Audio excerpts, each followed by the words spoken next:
En la anterior clase habíamos visto un poco sobre hacer un cuadro estadístico, ¿no?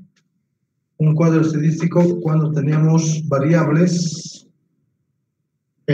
unidimensionales, vamos a decir, variables X, ¿no? De tal manera que podrían haber sido muchos, dependiendo mucho de su frecuencia con que ellos se repetían, ¿no? Ahora vamos a ver, habíamos determinado también a sus frecuencias relativas, frecuencias absolutas, su porcentaje, como también sus frecuencias absolutas acumuladas y relativas acumuladas. Ahora vamos a ver un poco sobre cómo también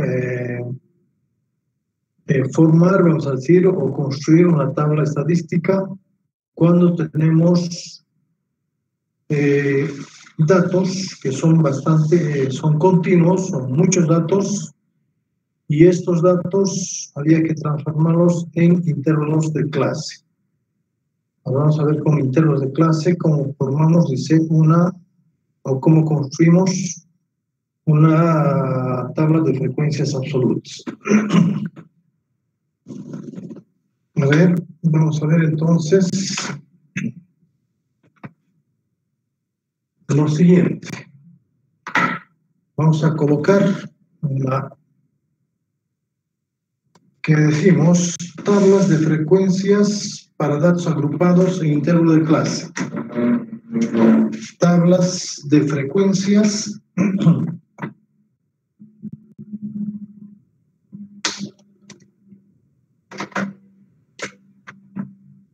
tablas de frecuencias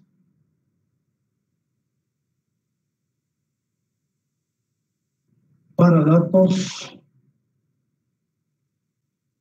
agrupados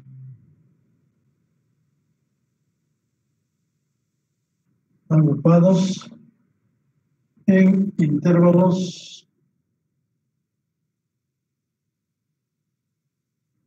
de clase.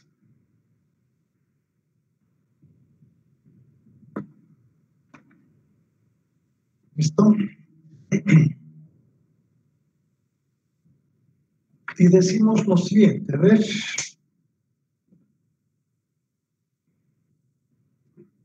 Es una tabla en donde los datos originales es una tabla en donde los datos originales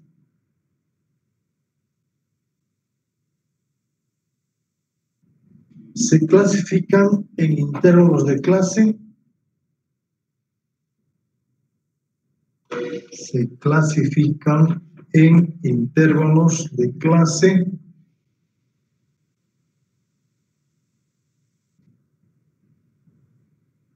punto seguido. Las razones para hacer este tipo de agrupamientos son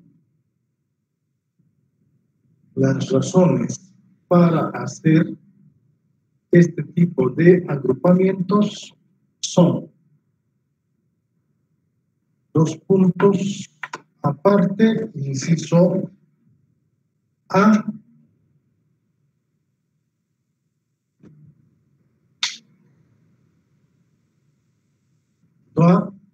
y decimos, es antieconómico y poco práctico.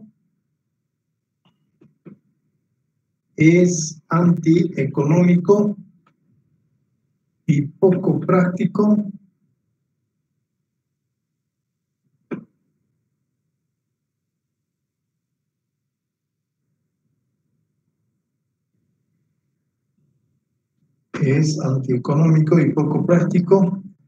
tratar con un número grande de observaciones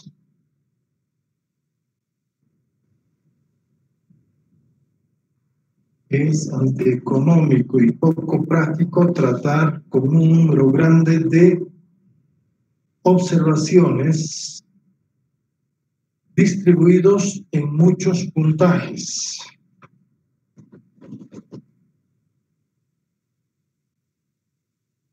distribuidos en muchos puntajes.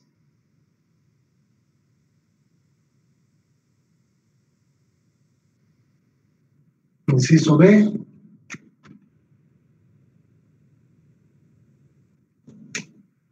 Algunos de los valores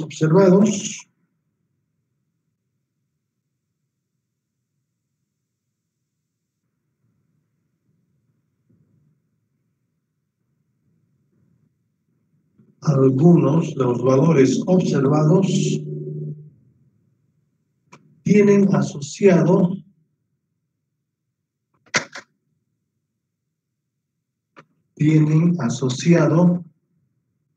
una frecuencia tan baja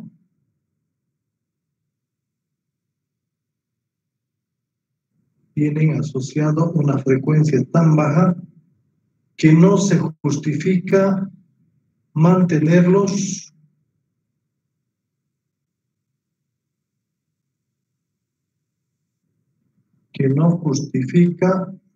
no se justifica mantenerlos como entidades distintas y separadas. No justifica mantenerlos como entidades distintas y separadas.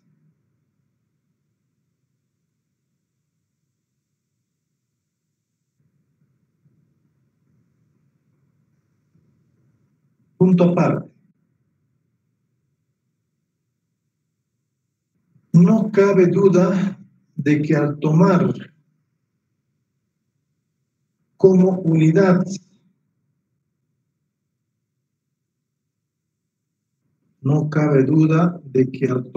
como unidad de estudio el intervalo de clase,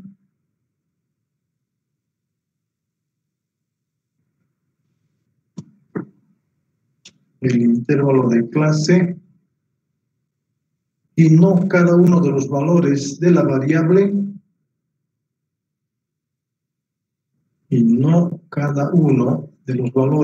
la variable,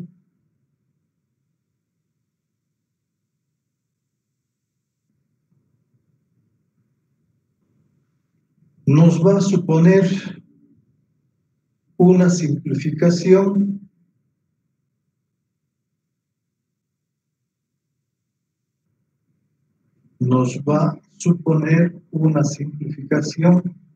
en nuestro trabajo.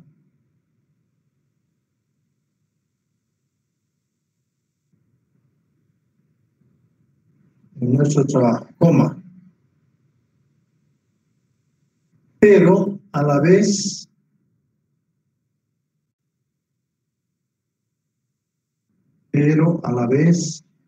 una pérdida de información.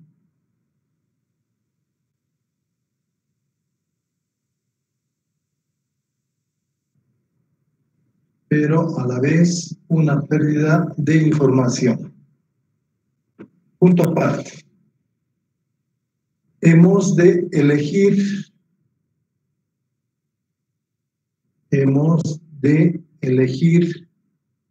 un número de intervalos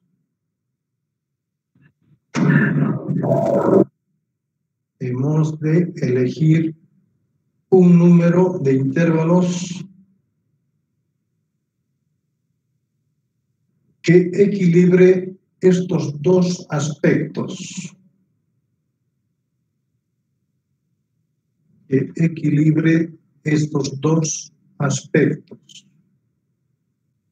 Coma. Esto es, coma,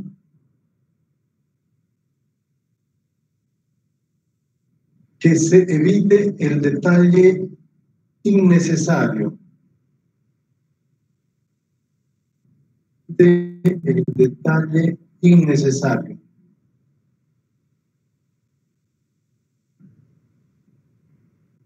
Pero que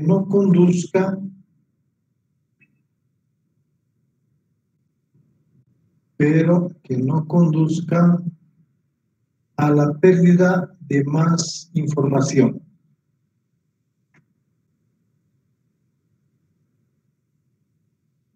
pero que no conduzca a la pérdida de más información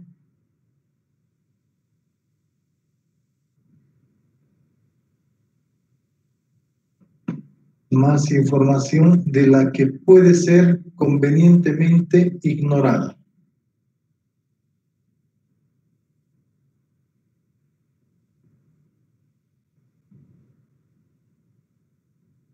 Pero que no conduzca a la pérdida de más información de la que puede ser convenientemente ignorada. Entonces, esos dos aspectos que menciona el libro, dice, es antieconómico y poco práctico tratar con un número grande de observaciones distribuidos en muchos puntajes. Es lo que les comentaba ya en la anterior clase, era supuestamente las variables, estamos hablando de X1, X2, X3, que teníamos hasta X12, parece, si mal no me equivoco, con 20 datos que tenía la muestra, ¿no? Teníamos 12 variables. Entonces dice, es antieconómico tratar este tipo de datos que tengan muchas variables, ¿ya? Entonces también es porque va a dar mucho trabajo, ¿no? El calcular, vamos a decir, ¿no? Si con 20 unidades de la muestra que tiene, 12 son las variables, imagínense que si tuviéramos unas 5.000 datos, ¿cuántas variables tendríamos? ¿No? Imagínense todavía si pudiéramos que estas variables, porque es el segundo caso, dice, algunos de los valores observados tienen asociado una frecuencia baja, o sea que, por ejemplo, la primera variable tiene solamente 1, o la última variable no tiene también unos de representación, que vamos a decir, de frecuencia absoluta, solamente 2 de unas, vamos a decir, de unas 1000 observaciones, 1000 variables, esos dos extremos, por ejemplo, no deberían tomarse en cuenta, ¿no? Entonces dice, para no hacer esto, para no tener esos dos problemas que acarrea el tener cuadro estadístico a una variable, ¿no? Y separando así las variables, dice que es bueno mejor agruparlos en intervalos de clase. Agruparles de tal manera que no existe una pérdida de información, ¿no?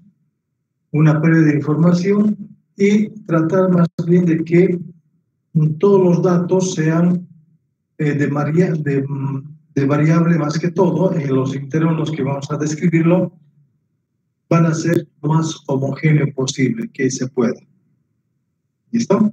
Ya estamos viendo más o menos al colocar un conjunto de datos en una forma, vamos a decir, estadística, ya estamos tratando de emplear uno de los métodos que nosotros ya hemos descrito, como ser el método de los estratificados, ¿no? Dividir a la población o juntarlos o formar grupos, vamos a decir, lo más homogéneo posible, ¿no? Lo más homogéneo posible. Eso quiere decir que dentro de intervalos vamos a tener ciertas variables de características que son comunes entre las personas. ¿Listo? Entonces, sus intervalos las vamos a determinar también de la siguiente manera. Y decimos intervalos de clase y amplitud de intervalos de clase y amplitud de clase. Intervalos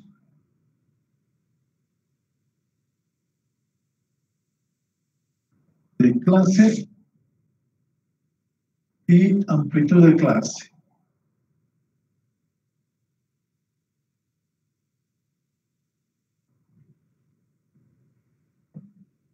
Vamos a definir entonces a esos dos, qué es un intervalo de clase y también qué es una amplitud de clase.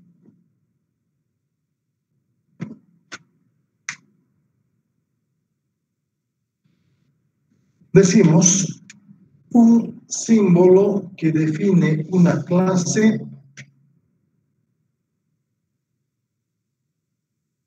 un símbolo que define una clase es, dice, vamos a denotarlo, por ejemplo, de esta manera,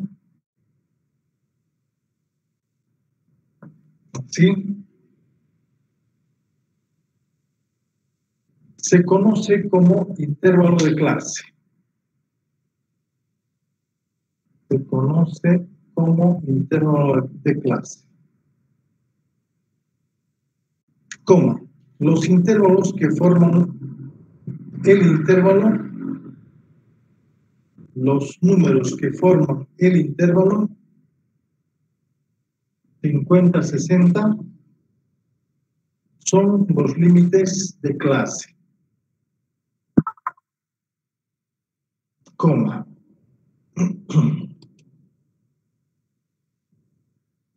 Son los límites de clase, coma. El menor número es el límite inferior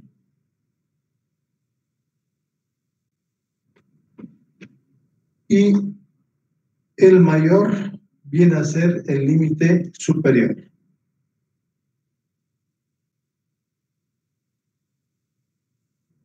Punto aparte. Se entiende por amplitud de clase, se entiende por amplitud de clase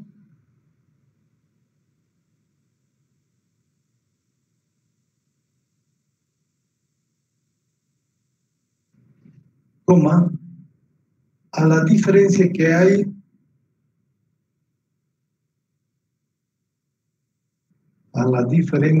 hay entre el extremo superior y el extremo inferior. Entre el extremo superior y el extremo inferior.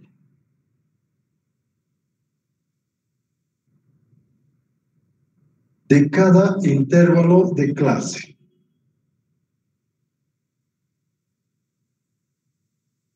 De cada intervalo de clase.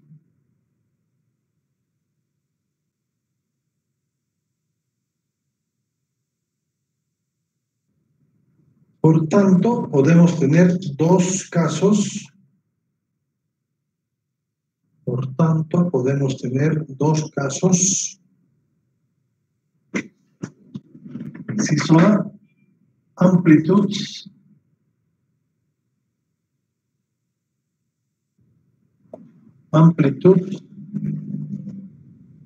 de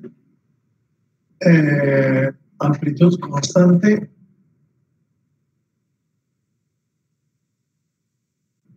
y amplitud variable.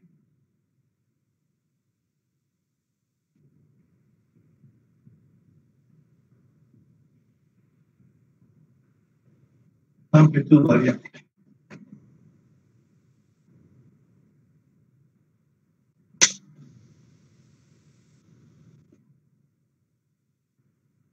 Punto aparte.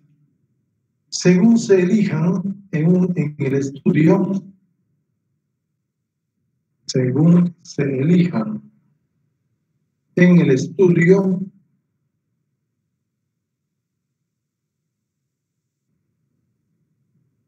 todos los intervalos con la misma amplitud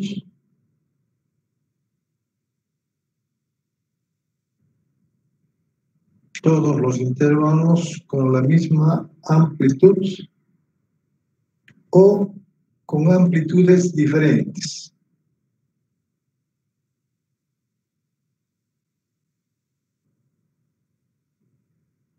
Coma, generalmente es recomendable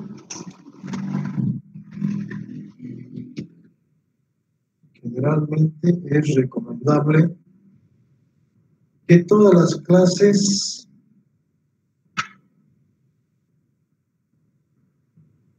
Generalmente es recomendable que todas las clases tengan la misma amplitud.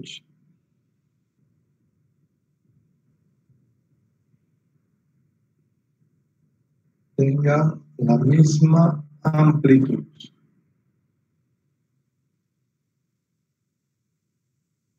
¿Cómo? Pues con ello se facilitan muchos cálculos posteriores. Pues con ello se facilitan muchos cálculos posteriores.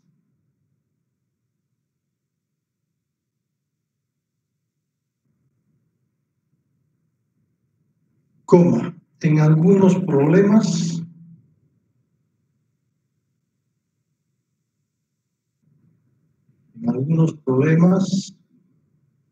tal disposición no es posible.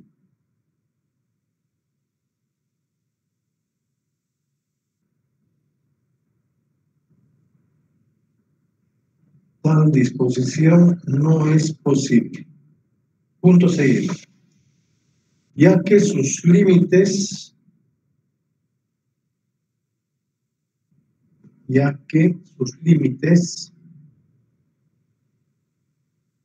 deben fijarse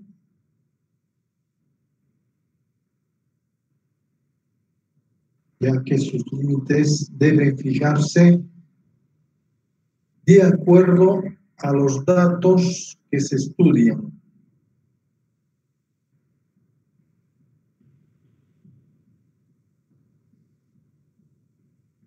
Debe fijarse de acuerdo a los datos que se estudian.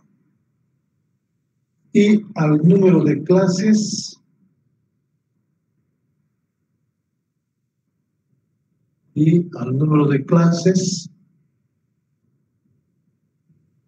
que se ha resuelto utilizar.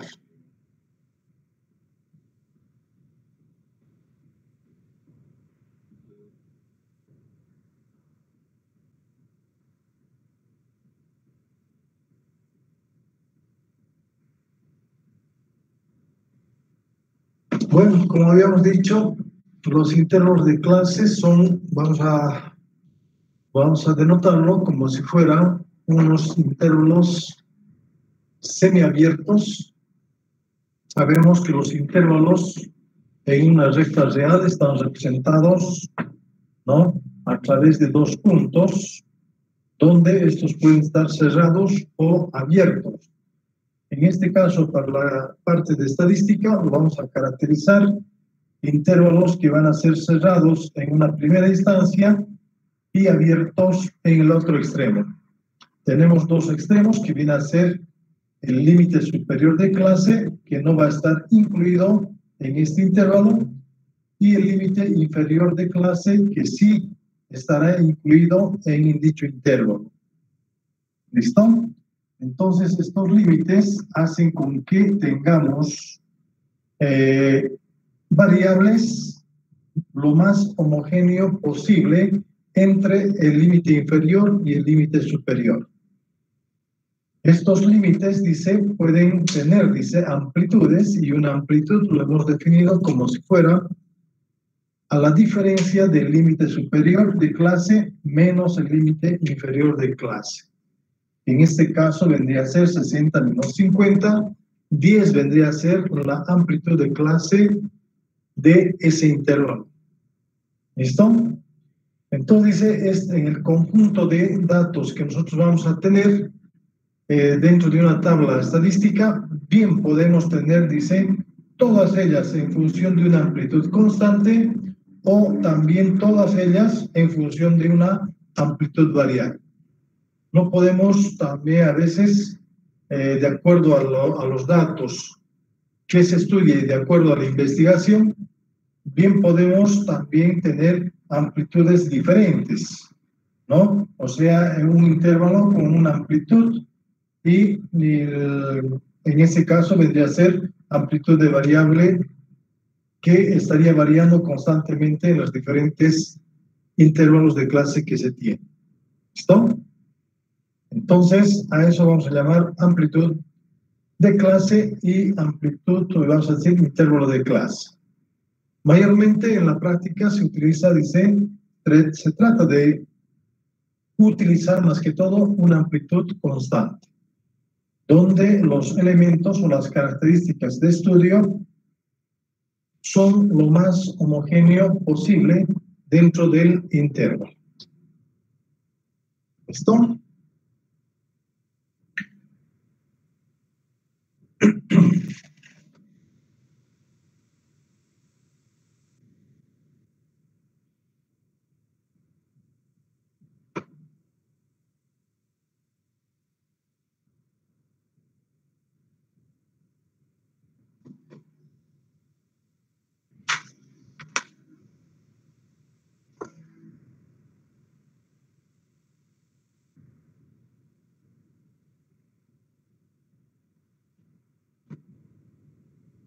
Bueno, entonces también vamos a ver un poco sobre el límite real de un intervalo.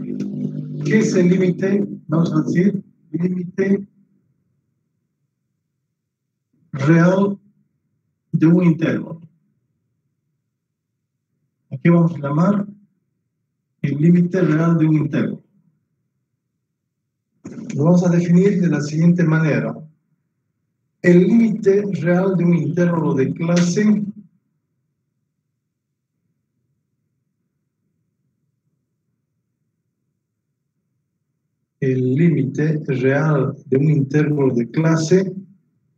es igual a su valor aparente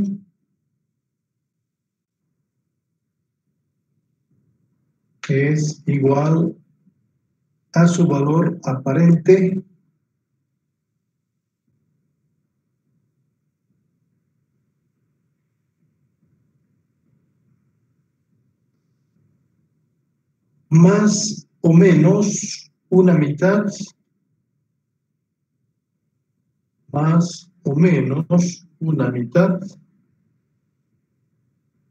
de la medida utilizada.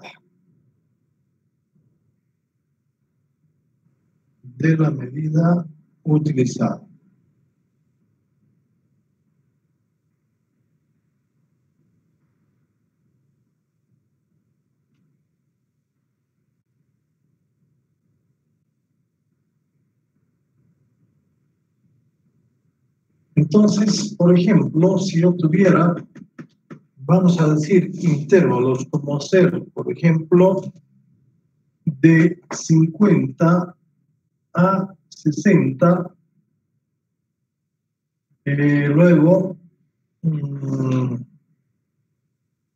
diríamos, de 50, vamos a variar de 5 a 54, de 55 a 60, vamos a decir, más 4 son 59, ¿no? Si fuera intervalos constantes, de 60 a 64 y de 65 a 69, suponiendo que podíamos tener intervalos de este tipo, donde pueden observar de que no es un intervalo traslapado, como en este caso.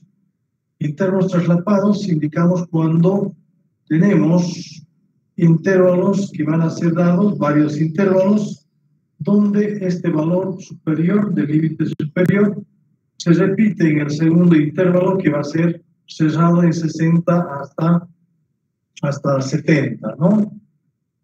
Entonces, para poder encontrar el límite real de un intervalo, dice, supuestamente si tuviéramos intervalos de este tipo, donde no tengamos intervalos traslapados, entonces dice, se puede transformar a estos intervalos de este tipo a intervalos traslapados, haciendo que, dice, adicionando y restando la mitad de la unidad de medida que se ha utilizado. ¿Eso qué quiere decir? Que si yo le resto aquí a este intervalo y lo vuelvo en un intervalo traslapado, lo voy a hacer también de la siguiente manera. Lo haré cerrado en, vamos a decir, en 49.5 y 50, y lo voy a sumar 5 unidades al límite superior, 54.5. Siendo así, tendríamos a 54.5 para el segundo intervalo hasta 59.5. Y también de la misma manera de 50.5 a 64.5. Y de la misma manera tendríamos a 64.5 hasta 69.5. Ustedes pueden observar de que los límites ahora, los límites de lo superior e inferior de cada uno de los intervalos, se lo ha restado como también se lo ha sumado la mitad de medida de las unidades que se medían, ¿no? Esto hace con que nuestra frecuencia absoluta, el F sub i, no varía. Sigue siendo la misma frecuencia absoluta para ambos casos. Si a un inicio teníamos 10 para el primero, va a continuar estando 10 en el segundo. De la misma forma de cuando hemos trasladado o hemos encontrado sus límites reales. A estos límites los conocemos entonces como límites reales de un intervalo. Si era 5, 5 se va a mantener, 6 o 7 también se va a mantener en cada uno de los intervalos, ya sea de esta forma o de esta otra forma. Entonces, para poder encontrar el límite real de un intervalo, lo único que hay que hacer es sumar y restar la mitad de la unidad de medida, como lo dice su definición. ¿Listo? A eso vamos a llamar límite real de un intervalo.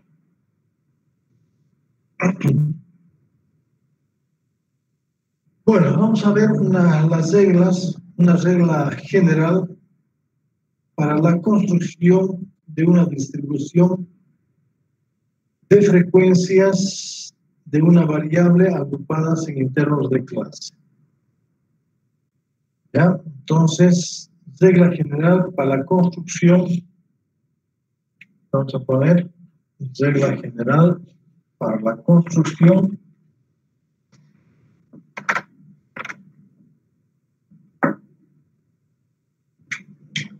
decimos regla general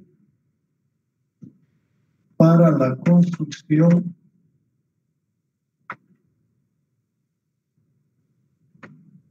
de una tabla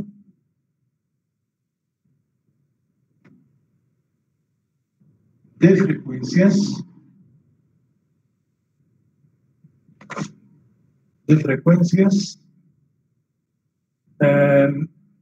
con intervalos de clase. Con intervalos de clase.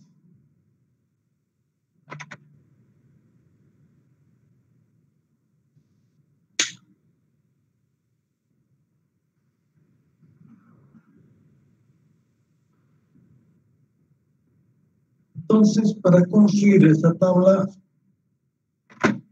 de datos agrupados en intervalos de clase, dice,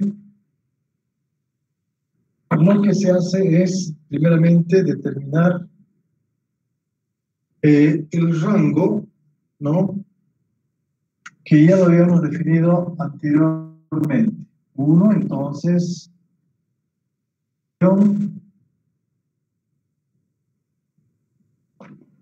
del rango de los datos, ¿no? Y el rango lo hemos denotado con la letra R, y este rango viene a ser, dice, la diferencia del valor más alto de la variable X, ¿no? El valor máximo que lo hemos determinado menos el valor mínimo de las variables. Así lo habíamos denotado a el rango de un conjunto de datos. Luego, determinación del número de intervalos. Vamos a decir determinación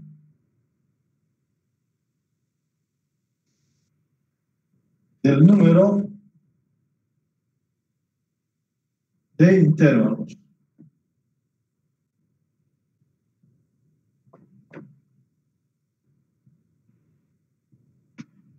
¿Cómo determinamos el número de intervalos? Lo vamos a hacer de la siguiente manera.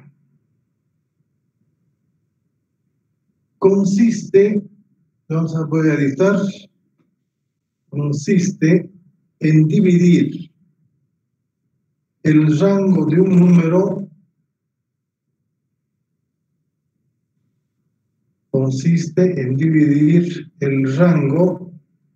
en un número conveniente de intervalos de clase.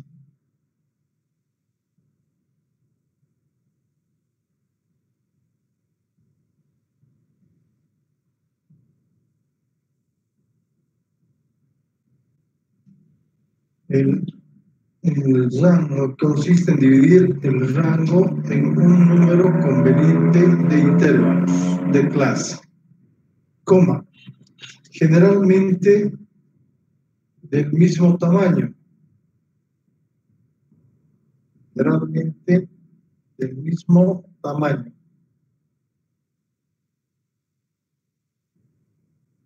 Es conveniente tener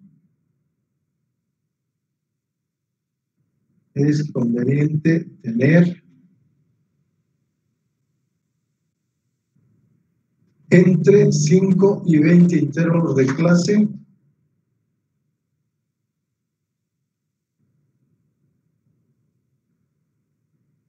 entre 5 y 20 intervalos de clase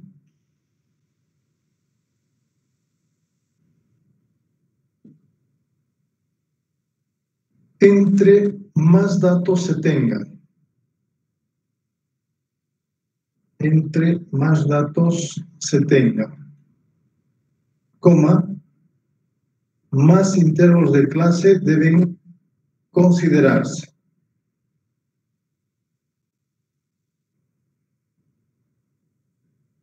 Entre más datos se tengan, coma, más intervalos de clase deben considerarse. Punto seguido. No hay una fórmula exacta. No hay una fórmula exacta. Calcular el número de intervalos.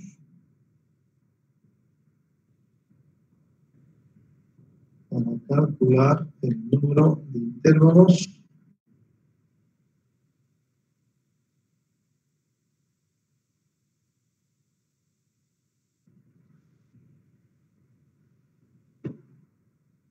Coma, este número es determinado por tentativas.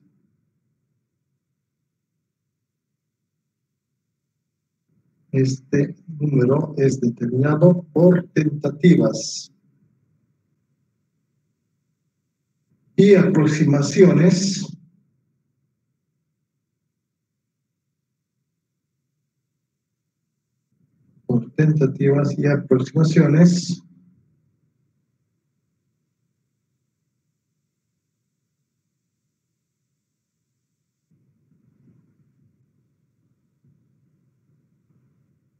y son por tentativas y aproximaciones daremos a dos soluciones.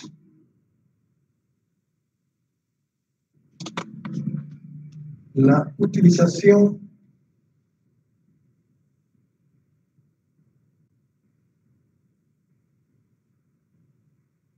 a través de las reglas de Sturges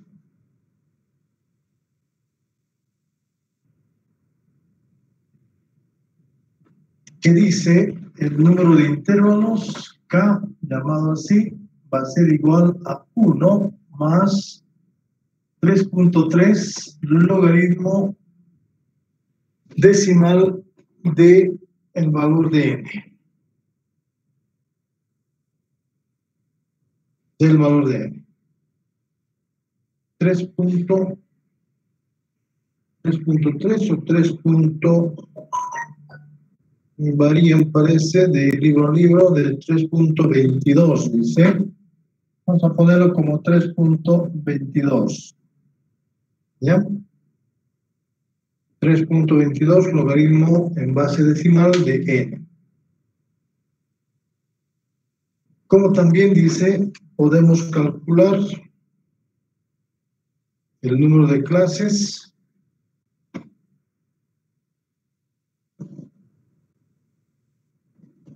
a través de otra formulita. Entonces, número de clases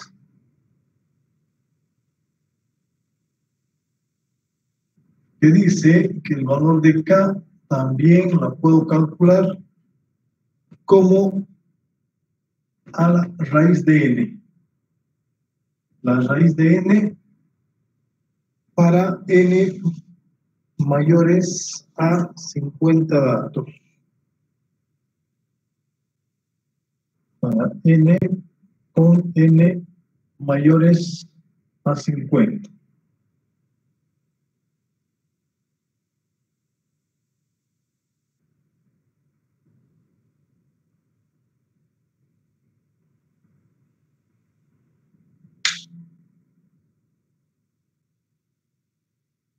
Punto aparte, estas aproximaciones de estos valores, tanto por la fórmula de Sturm o el valor de K, que viene a ser raíz de n, esto es la fórmula de Sturges, y el otro valor que se lo ha determinado a través de la práctica. Son K igual a la raíz de n. Entonces, esta aproximación dice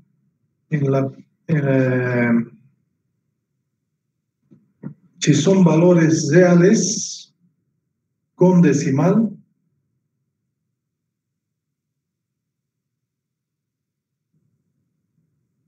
coma, se debe arredondar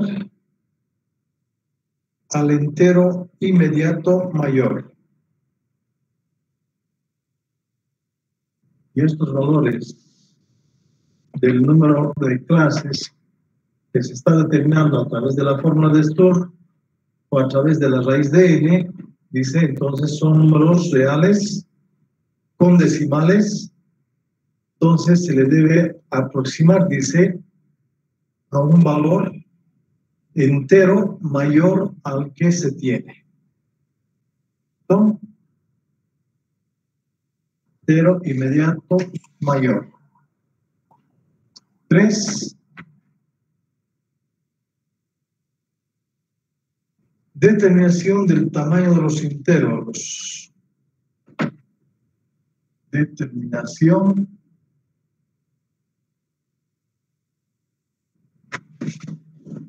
del tamaño de los intervalos.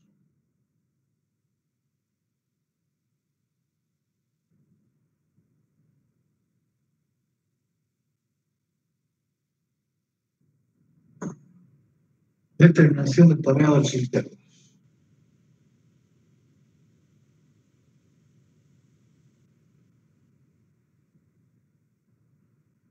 Punto seguido. Como regla general,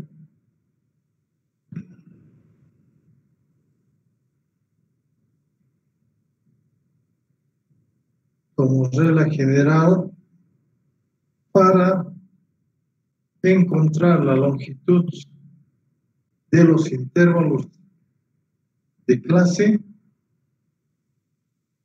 como regla general para encontrar la longitud de los intervalos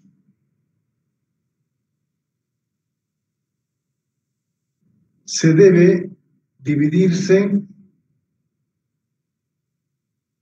el rango de las observaciones,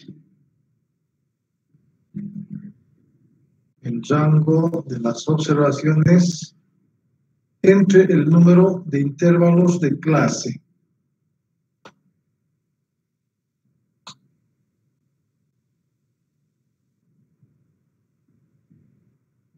Entre el número de observaciones,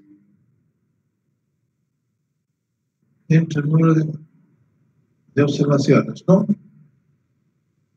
Debe dividirse entre el rango de las observaciones entre el número de intervalos de clase.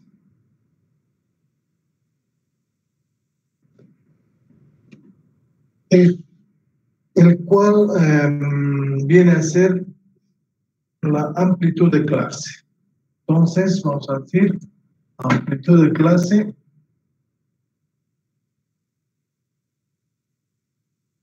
va a ser dado por la letra C, y esto también será, dice, al rango dividido entre el número de intervalos.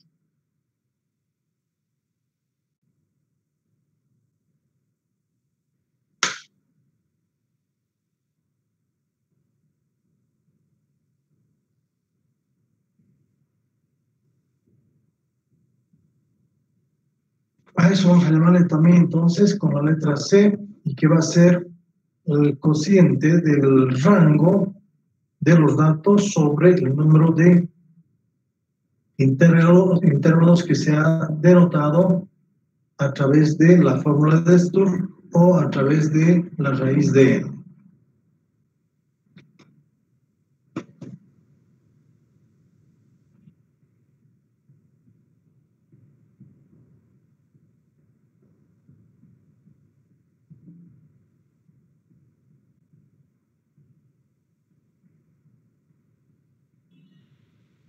Cuatro, vamos a ver la determinación de los límites de clase.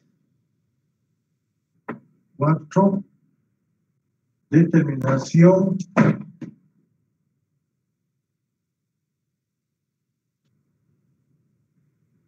de los límites de clase.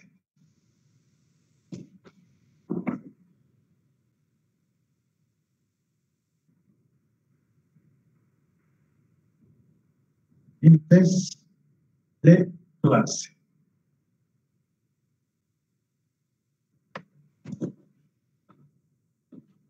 Determinación de los límites de clase.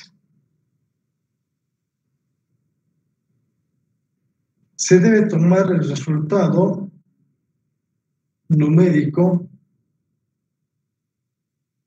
Se debe tomar el resultado numérico más bajo de los valores de los datos originales. Se debe tomar el resultado numérico más bajo de los datos originales.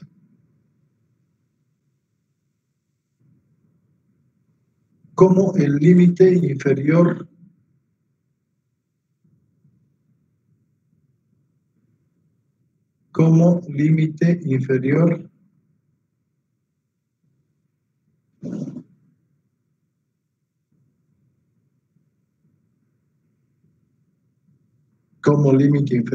del intervalo de clase. Luego, agregar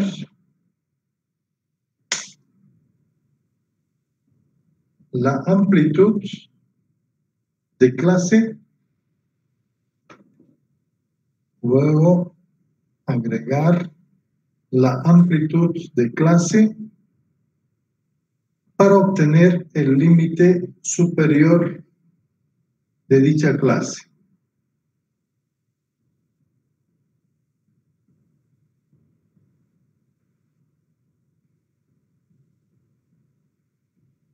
Y así sucesivamente se podrán encontrar los intervalos de clase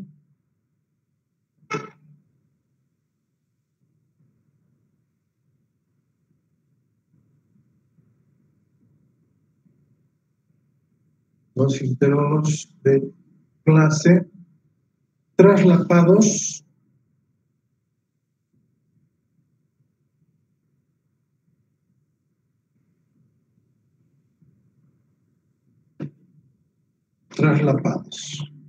Y 5, determinación de las frecuencias de clase.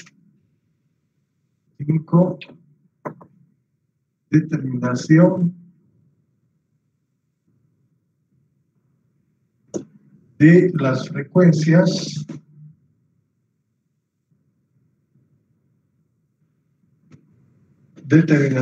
frecuencias de clase.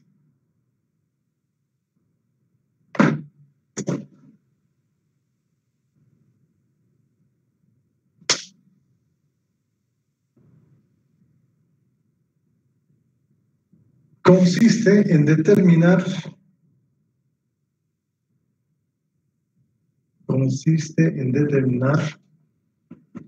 el número de observaciones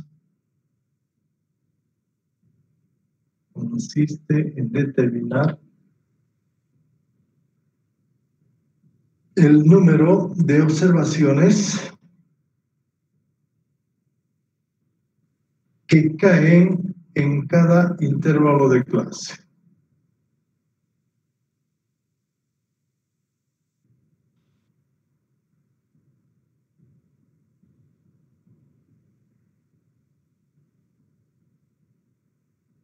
Consiste en determinar el número de observaciones que caen en cada intervalo de clase.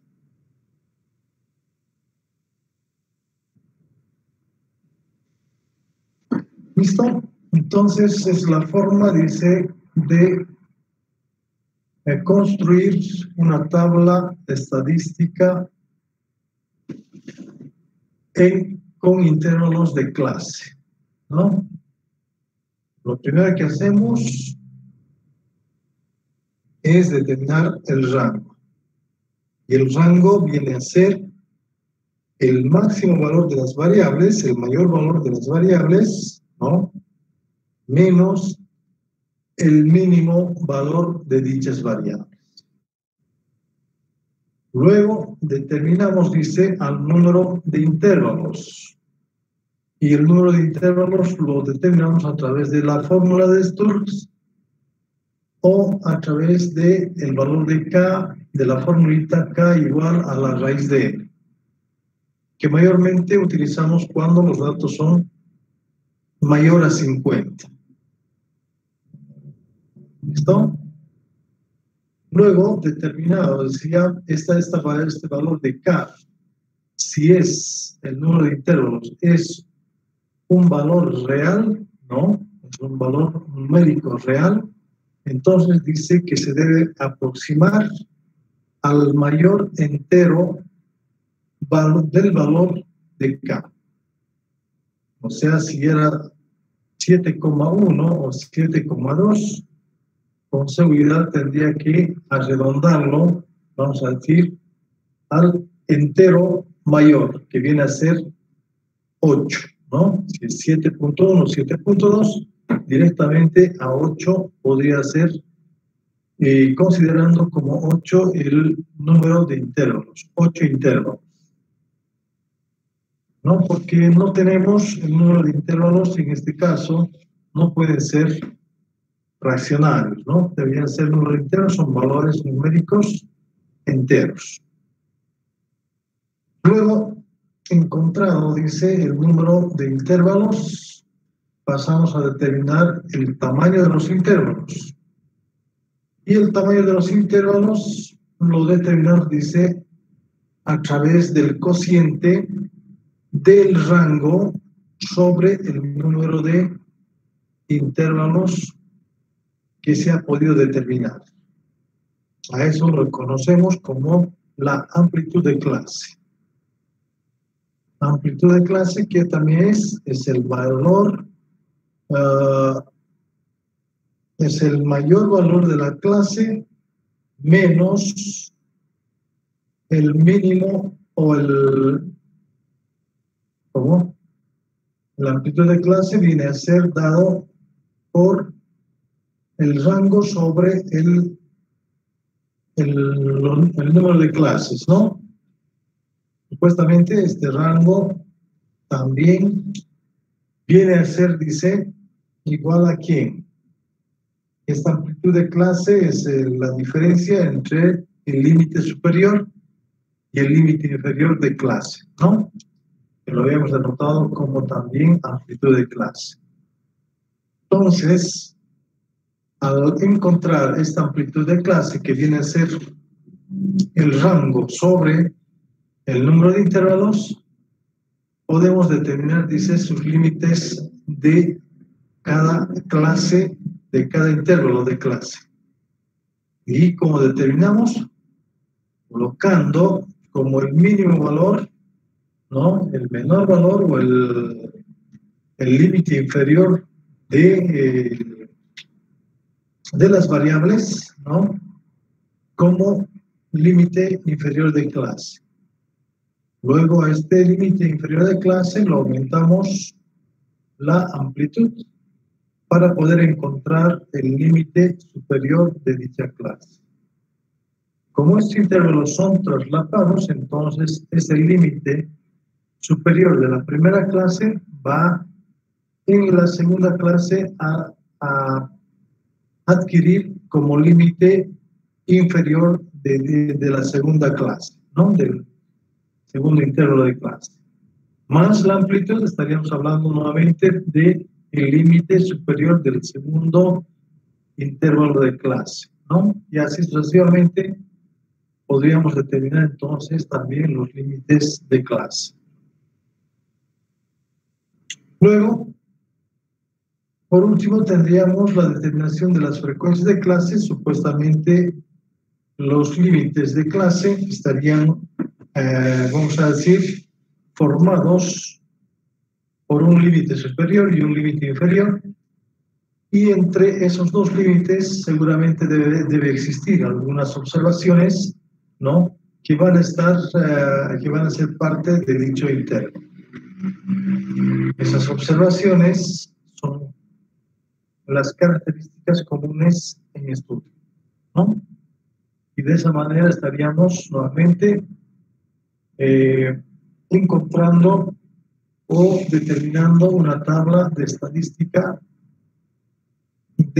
con intervalos de clase. A ver, de una manera general, bien podemos colocar como si fuera de la siguiente forma, ¿no? Y sería dada también una tabla general de la siguiente forma. Vamos a ver, entonces.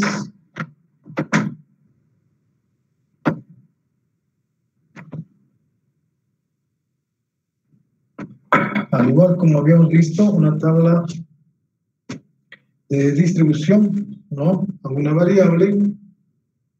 También aquí bien podemos colocar, dice, o las tablas.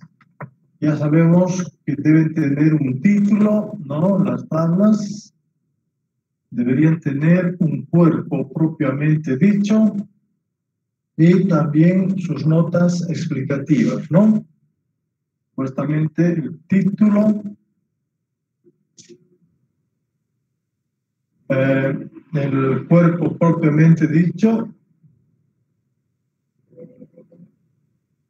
cuerpo propiamente dicho, que viene a estar formado por filas y columnas, ¿no? Ya sean verticales o horizontales, y su nota explicativa, ¿no? Nota donde hacemos notar las observaciones de cada uno de los datos que existen. Entonces, podemos en una primera columna a las variables agrupadas en intervalos de clase. variables. Vamos a decir x sub i menos x sub i menos 1, ¿no?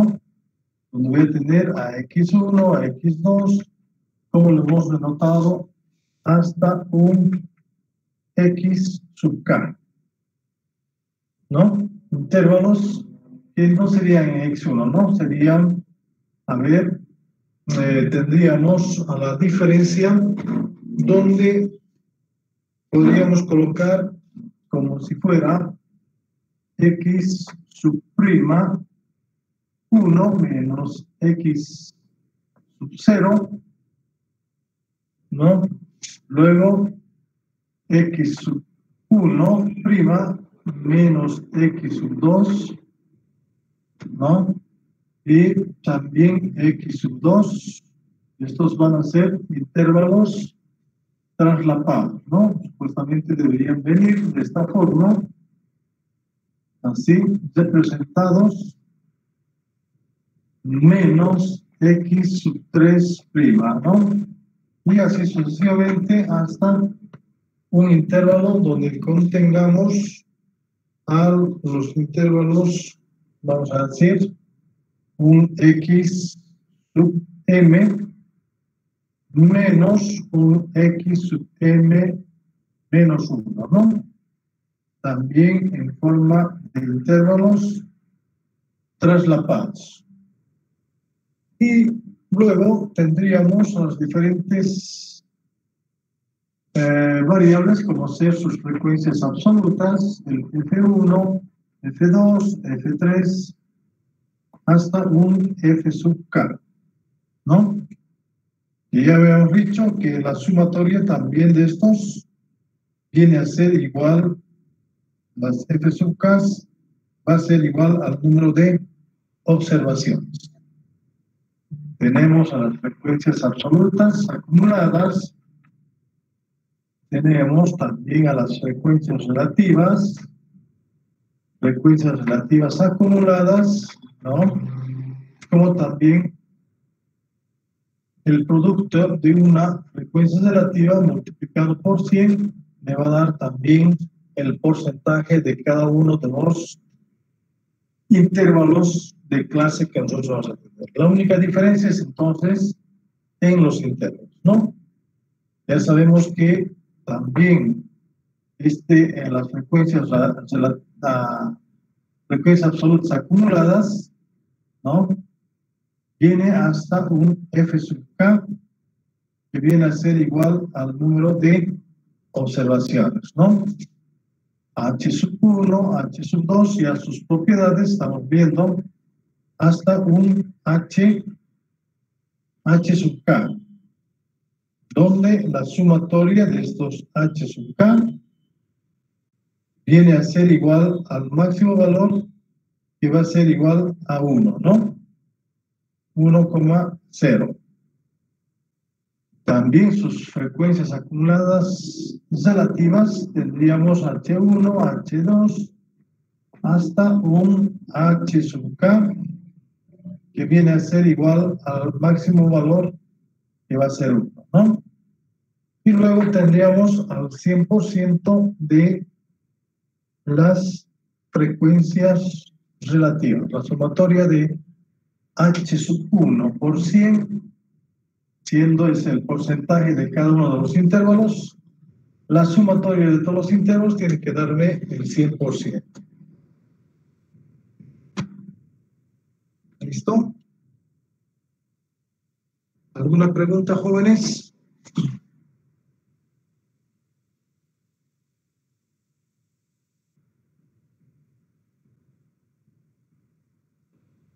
Ninguna.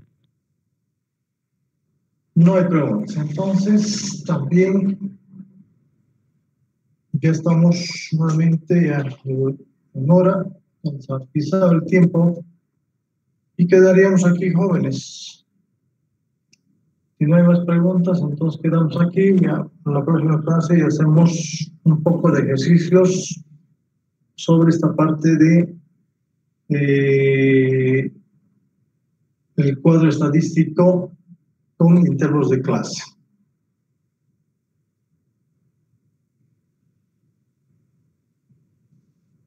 ¿Preguntas? ¿No hay?